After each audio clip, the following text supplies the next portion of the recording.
Sanibona mashabehlezi lo ukhulumayo madoda amakhulundo manje baneduze kuloza special base manje azaphikelela ubhovu ikhotha amanxeba.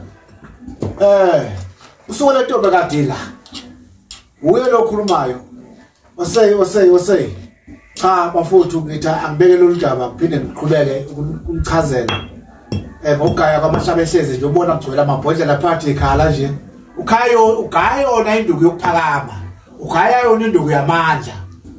Ugaya yona induku kabheka umndeni. Ugaya yona induku yephondo yeyigubhu. Ubhizi nayo ndoda phakama masukulala phansi phakama uye phezulu. Zokuthi osakho ekhanya mfowethu kunenkinga eyenzekayo. Isiningi lenkinga eyenzeka kakhulu. Isingiphatha kabi sizihlale kimi. Ngiyaphinda ngithi mawusuka unkosikazi. Unkosikazi kahle magani la kusiyena wakho ngoedlusi. Uyadinga ukuthotshelwa nenhlonipho, uyadinga futhi mayithotshelwe inhlonipho nayo ahloniphe futhi athobe endodeni yakhe. Unkosikazi mawubone ephuma ekhaya wazi ukuthi kunenkinga emzini wakho ngaphansi la usuku ukhona. Unkosikazi kushabe kuthiwa ke usuyagula iyazama ukuthi ukufunela umuntu uthe kwelapha uphile, ekwazi ukuthola uphilele noma unaye elawini. Mfowethu, kumphatha kabuhlungu lokho mangithola ukuthi abafowethu bayagana bayadivoza. Bafowethu, bhekani inkinga emzini yobaba. Omkhulu babengaliwa babangadivozi. Wayemxosha unkosikazi ahambe ekhaya unkosikazi abuye ezendodeni bembuyisa ababuko. Ngoba wayesuke sekhala efuna ubuye emzini wakhe. Bafowethu sukunakisise lokho. Sengiyazi ukuthi into edala lokho kakhulu. Bonke abantwana bamanje abaganayo bamba bewushada. Abapharaziswa. Ubaba umntwana akampharazisa umntwana akhe hambe nentenhle. Ehambe nejozi libe alihloli libheke ukuthi umntwana nje uphuma ogana kunjani la aphuma khona. Kunjani emzini futhi lapha ya khona. Unkosikazi uyabheka bese kwanohlanga lokuthi umntwana nami loluhlanga lolo lapho yakhona lapho ufika uphelele khona bese kushawa baba kuhlanga lokuqina.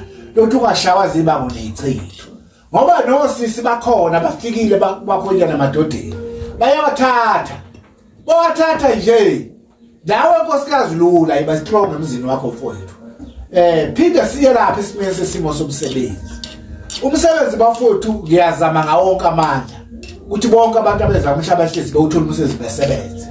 Ngizama ngayonke indlela namakhompeni momane khompeni yazamahlabelezi. Ekwazi uqhubekizela suka kade kwezini. Ukwazi ukuthola umsebenzi owudingayo. Ungathi uzothola umsebenzi ngoba imuphi uzothola umsebenzi wenemali encane. Usungathaza ufuna ukubuya futhi uzobuya ukhuphulele ukuthola umsebenzi wenemali. Kanti fanele uthole umsebenzi lo udingayo ukwazi ukusebenza. Mfowethu, ugxobeka komzimba. Ngizokutela ukudlula futhi lapho. Ugxobeka komzimba mawusemzini wakho vele umfana wazi unkosikazi magqotshwe komzimba usekhaya. Konakele ekhaya kunomoya babi. Umoya obabi mfowethu akusho ukuthi umoya babi uzofaka ufaka umuntu. Wakhile wena. Wakhala lapho uhamba khona abantu uhamba khona ngisho besilwane. Wangaqala wephendwa ukuthi wayilungisa ukuze ukwazi ukuhambisana nawe. Ngoba usufika wakha noma ngemkhodi uzothatha isikhathi ukulungiseka. Kodwa kumahlabehle ezofunda kulungiselele lokho. Ufowethu mawufika indawo wayithenga noma bakunikeza isiganga. Lo siganga sisihamba yonke into besilwane. Lo ndawo ufanele uregister uyilungisa ususe konke lokho ubusukwazi ungenza isithunzi sakho kulo ndawo. Ngoba ukhona nje kodwa awuphuphe ekhaya. Awuphuphe emzini wakho. Kuba nenkinga lokho. Uzoxolisa mfowethu uma uzokhala gogogo lapha ziyabuya. Ngigayela wena umuntu bobuthi phela mina nguthe ngiyawugaya.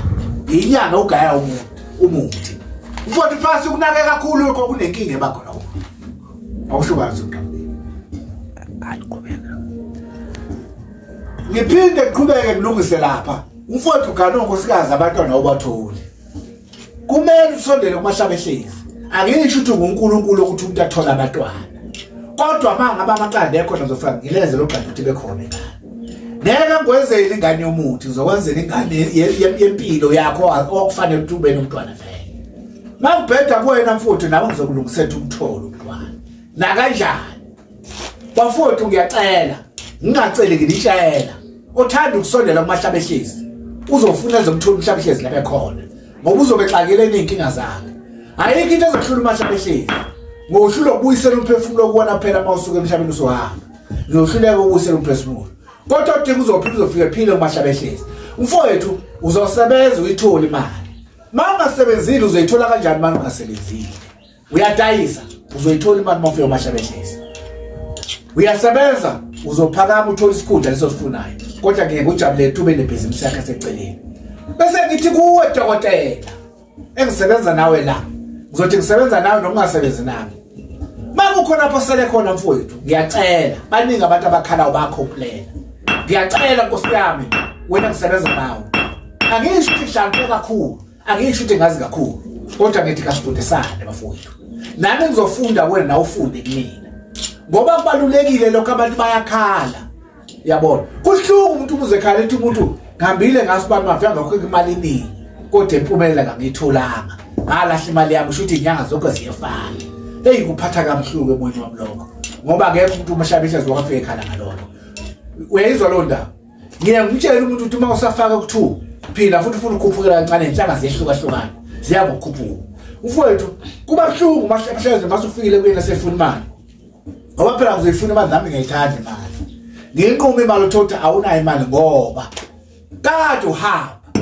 uyabona usuzotesta cha mfowethu masuku uzotesta kimi manga unenkinga buyela kulonyango ngokuye kuyona utshe uthi ayilungise inkinga zakho bafuyibhadala bafowethu kubuhlungu emoyeni wami ngoba ngilungisa abaphatha amaphutha abanye abantu mina ngitholi lutho uyayizwa lo ndaba ngiyacela mfowethu manga unekhompeli ngifika kwezela kwezento engalungile ubuhamba uye kude vele ngeke usakwazi ubusa kuye ngoba wawukhipha imali ekude usahamba uya kulo ndawo wamshiya uMahlabehlezi wawungazi ukubona uMahlabehlezi bafowethu ngivala amaphutha abanye abantu uyabona bese kuthi kimi awusenayo imali yokumbhadala nami ngiyathanda ukuthi uma uza kumele uphathe imali kaMahlabehlezi ngoba kubabuhlungu usuka le kude uza kuMahlabehlezi uzotesta wena uyabona suka lapho usuka khona wazi ukuthi uMahlabehlezi ngambele uyoshona kuphela bafike ukuhlolela uMahlabehlezi kuswabhaka